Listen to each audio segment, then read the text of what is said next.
know what I'm praying for. I know what I'm working toward. But what I don't know is exactly how God is going to get me there. And I'm learning that maybe I don't need to know. If you're over 50 and you're trusting God and you're moving forward, even though you don't see the whole road, I want to talk to you about what I'm learning about living with expectancy in that type of uncertainty. Because my uncertainty isn't expecting the worst. I know God is moving me and taking me somewhere. I just don't know every turn that He's going to use to get me there. Sometimes it's not that my faith is struggling, it's just I want God's timing to move at the speed of my passion. I had to stop asking every day for proof. When I care deeply about something, when I'm passionate about something, I can start questioning it simply because it's not moving as fast as I hope for. But I'm learning to not let every slow day be the verdict of my entire journey. Every slow day doesn't get to tell me what my journey means. Some days are going to be productive and some days won't. But that doesn't mean that God isn't working. And it doesn't mean that I have to start the plan all over every time I don't see immediate movement. I can evaluate my progress without emotionally measuring my future every single day. When you are trying to build your faith, God can put you in situations where you have no choice but to have faith because you have zero control. Let me tell you how that showed up for me. When I had my second daughter, sound like I got a lot of kids. I only have two daughters, but they're over 22 years apart. Yes, I'm over 50 and I am not an empty nester. I have a minor child at home. And when I had my second daughter, I had went to the doctor when I was about 17 weeks because just for a little backstory, the year prior, I had lost my son at 16 and a half weeks, and it was devastating. You know, those of you who've been through it, you understand that losing a baby at 4 months pregnant was devastating. And I know some of you have experienced, even later term miscarriages and things like that. But it was a devastating time. But I got pregnant again almost a year to the month that I lost my son. I got pregnant in June and I had had my miscarriage the year before in July. But this was about 17 weeks later. This was like sometime in October, I believe, of that year. And I was 17 weeks pregnant. And I went to my normal OBGYN. He's a great doctor, been a doctor, had been my doctor for 35 years. A great OBGYN, always training other doctors and things like that. But when I went and he checked me out, he said that my cervix was a few centimeters open already. And he wanted to just make sure that, I had the best care, that I had the best attention from everybody. So he referred me to another doctor for my next appointment to see about the cervix, to see about what was going on. Because she was one of those like trouble pregnancy, problem pregnancy, high risk pregnancy doctors that dealt with geriatric pregnancies. Because, if you get pregnant over, I don't know, like 35, 36 years old, they call you a geriatric pregnancy. So I was geriatrically pregnant. And so he wanted to send me to the best specialist that he knew to make sure I got the best care possible.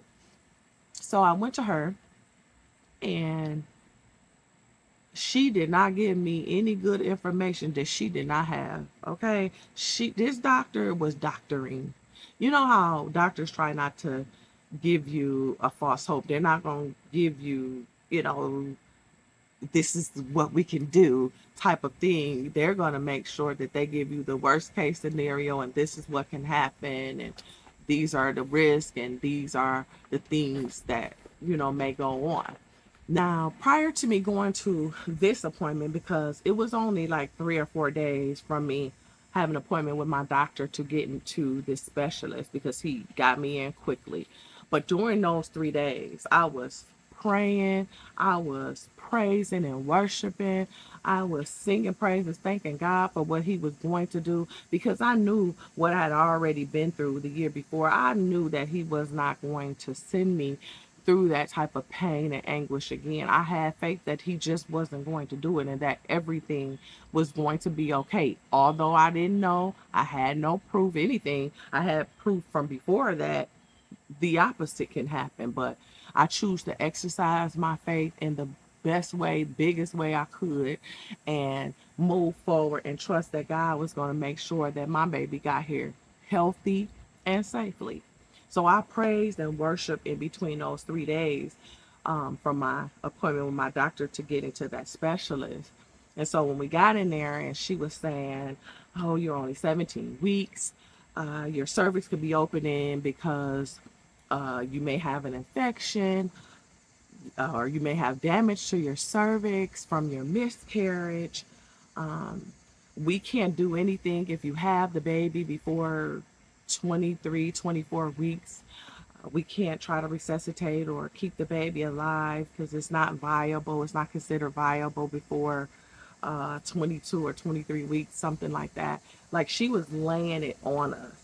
And my poor husband, he was sitting there like a deer in headlights. He was sitting there like he was getting this news about his own health and demise. Like, this was really getting to him.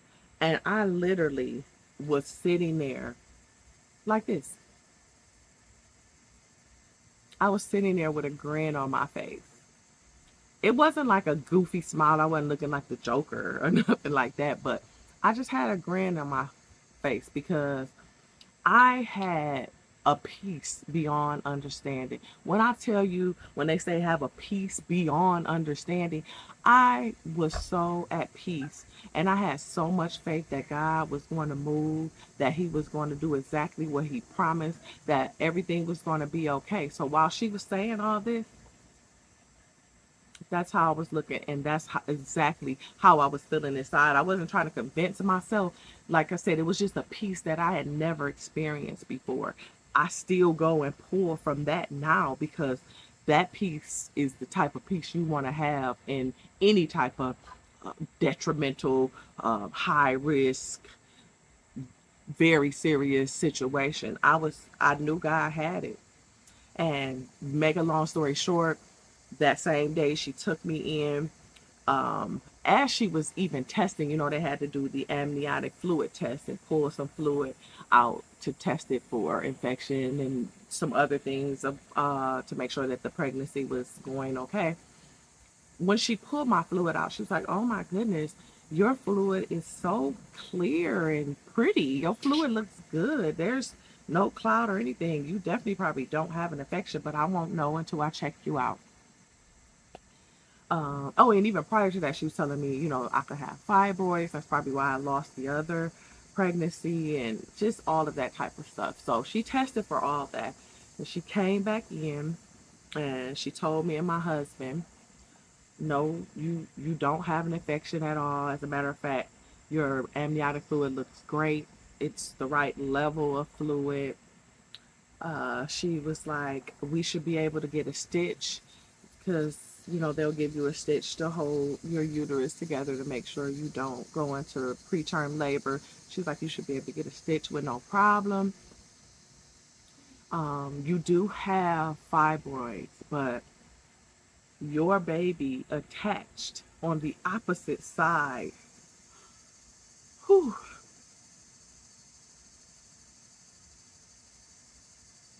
on the opposite side of your uterus from your fibroid. So that fibroid shouldn't affect the baby at all." She even went on to say that's probably how, and my doctor had told me too, that's probably how I lost the first pregnancy, because the fibroid can, take all the nourishing and all the things that the baby needs from your cervix and the cervical wall, and the pregnancy won't be viable and won't progress. But my baby had attached on the opposite side of the wall from this fibroid, and I was able to get the stitch. And even my doctor went on a golf trip that weekend that I was due, and he gave me a doctor he referred me to if I had to go into labor before he got back. But he really wanted to be a part of it. So when he came back and he called me, he literally called me the day he came back from his trip on my phone, and he says, "Did you have the baby?" And I was like, "Oh yeah, you missed it." And he was like, "Oh dang, Shuba, is everything okay?" And I'm like, "No, I'm joking. I haven't had her. Everything is good. That stitch is holding, doc." Because when he put it in, when we were going in the operating room, I said, "Put it high and tight," and that's exactly what he did. And I had her, and she's perfect. She was perfect. She still is. I mean, and a really good child to this day. She's 12 years old now, and she is a sweetheart, a great personality, friendly, loves people. It's just awesome. Everybody comes around her, just comment and compliment on just how awesome her personality and her aura, just the spirit, just the what she gives off is. And I believe all of that had to do with God and my prayers and my worshiping and my trusting. And that's what I encourage you to do. I'm learning not to let passion become pressure.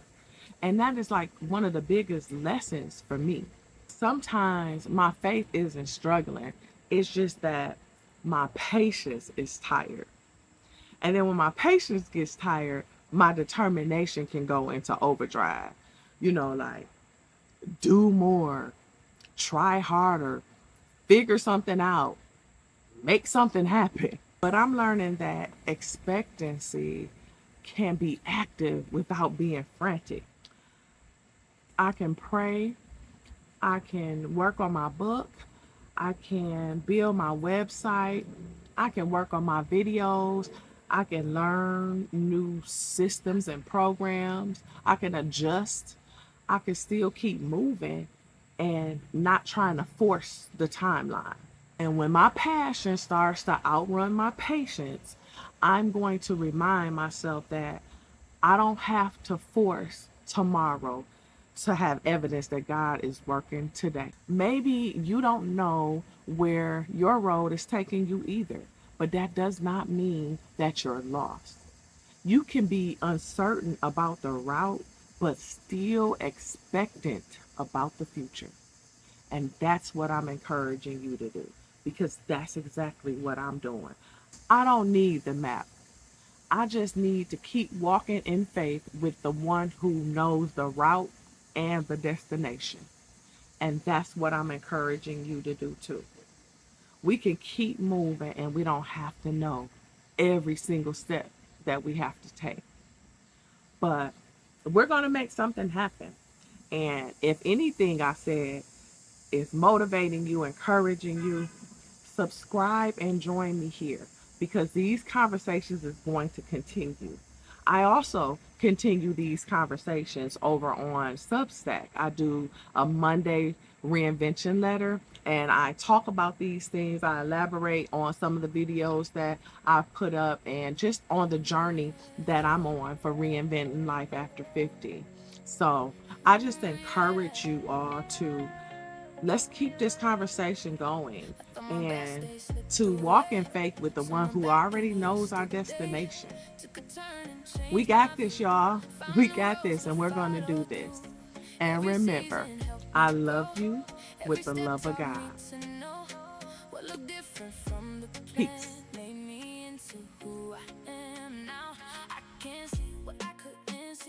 God was working patiently. Every closed door, every goodbye was making room for a better life. This is my best chapter.